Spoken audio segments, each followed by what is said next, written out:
Welcome to Fortress of Faith with Tom Wallace, calling North America to repentance and revival. Well, folks, we're back once again at the corner of truth and courage. You're listening to Fortress of Faith. This is Tom Wallace. Well, I've got a couple of things to announce, but before I get into my announcements, here's what we're going to be talking about today in the program. Have you ever asked this question? Why on earth did the Democrat Party support the opening of the southern border? I mean, it was disastrous to their reputation. One of the reasons why they lost the election was because they did this. You know, you got to ask this question: what's to gain? What were they after? Were they? I mean, seriously, do they think that these people are going to be able to vote?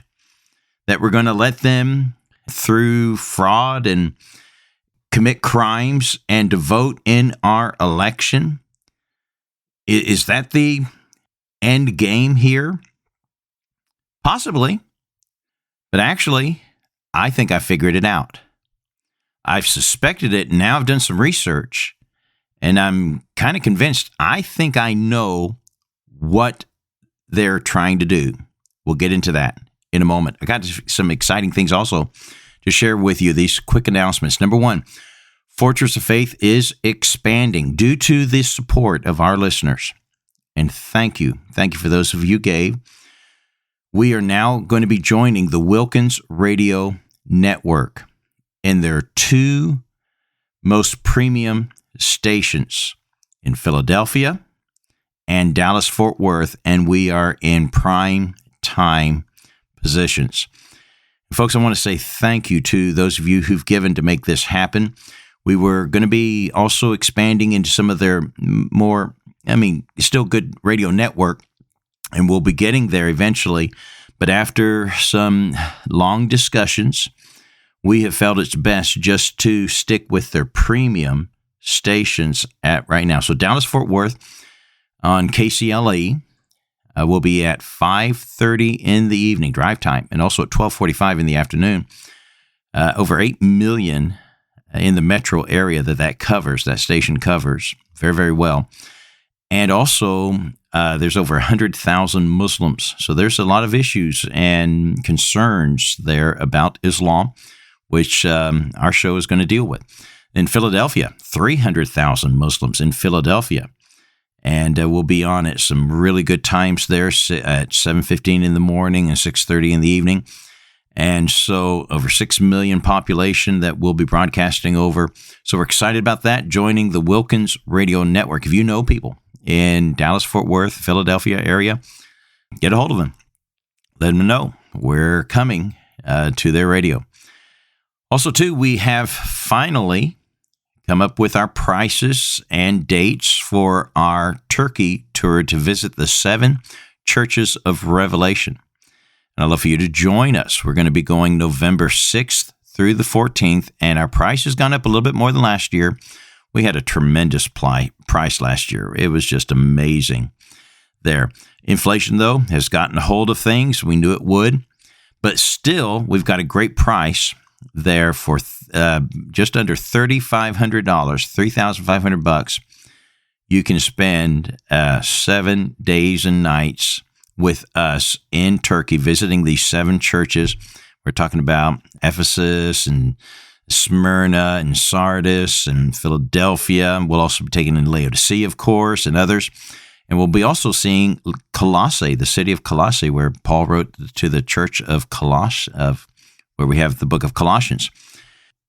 I hope you can join us for that tour. And we'll be posting and sending out emails and information on our website here real soon. And those of you that wanted to come with us last year but couldn't, we hope you can join us this year. And then also another announcement, I'm leaving for Saudi Arabia, Egypt and Saudi Arabia here real soon. Saudi Arabia is about to open its doors to missions. And so we're excited about that. We're going over to explore and doing some survey work. I'll be going with a fellow who does Christian radio in Arabic over there, and visiting some Christians and trying to See if we can't get some churches established in Saudi Arabia. Isn't that amazing? All right, back to our question today. Why is it that the Democrat Party was supporting the open borders? I mean, they kept telling us it's closed, it's okay, we have no problems down there, when clearly we could see that wasn't the case. They lie, and they expect us to believe it. But what was their end game? Well, many people said, they're trying to get illegals to vote. It is a crime to not be a citizen of our nation and vote in our elections. Of course, the Democrat Party have always fought voter ID, and this is one of their reasons why. They want to be able to do that. But that's not the real reason. I believe what the real power grab, and it's all about power, is to retain control and power in the House of Representatives. What you need to know is that the population of states determines the number of representatives that go into the House of Representatives. Back during the Constitution was written, originally only 30,000 people were to be counted. For every 30,000 people, there would be one representative. Today, because of the growth of our nation, it's every 747,000 people in that state, they get one representative. Of course, in the Senate, we get 2 senators per state. So we have 100 senators for 50 states. But the House of Representatives grows in massive numbers, largely because of our population that has grown. We've got 435, is it, representatives right now. But during the early days of our nation, there was a problem with the northern states, with the southern states, because they had all these slaves. These people were not citizens of our nation, and so they felt that they should not get an equal count in the South for every body that was there. But the census does include non-citizens, and this is the issue. But let's explore what happened in the past, just because it's kind of a bit of history that most people are probably not aware of.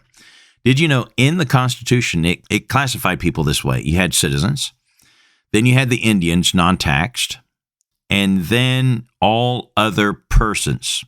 They did not use the term slave, but that's what it was referring to, all of the persons.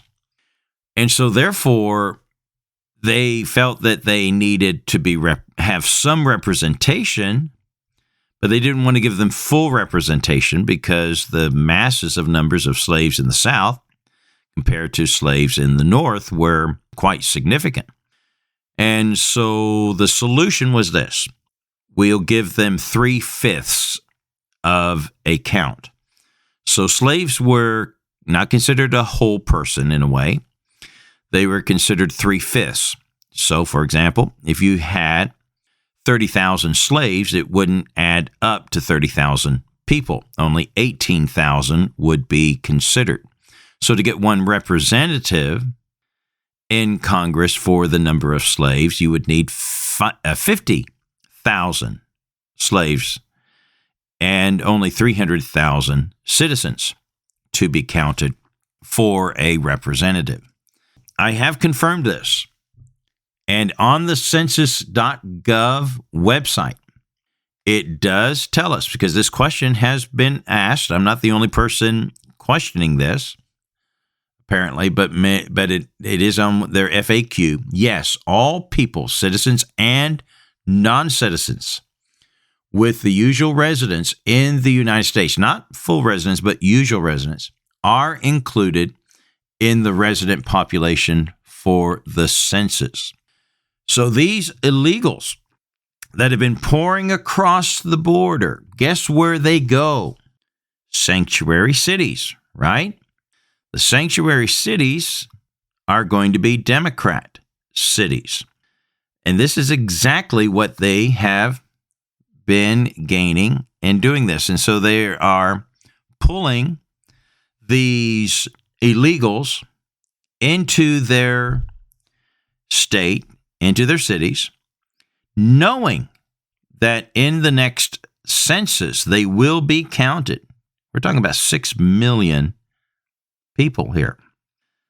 And in that, they will clock in about 6, 7, 8 extra representatives in the House of Representatives after the next census is taken. And so they are just biding their time. And they know this too. Most of their cities are losing populations because a lot of the people are saying, I'm tired of living under the policies of the Democrats, of the liberals, of the loony left. For example, California lost a seat in the 2020 census. After a 171-year history, they've always been growing or maintaining their seats in Congress. And finally, they've dropped from 53 seats down to 52 seats. And so they have one less seat. Now, Texas, on the other side, they've been gaining in the population.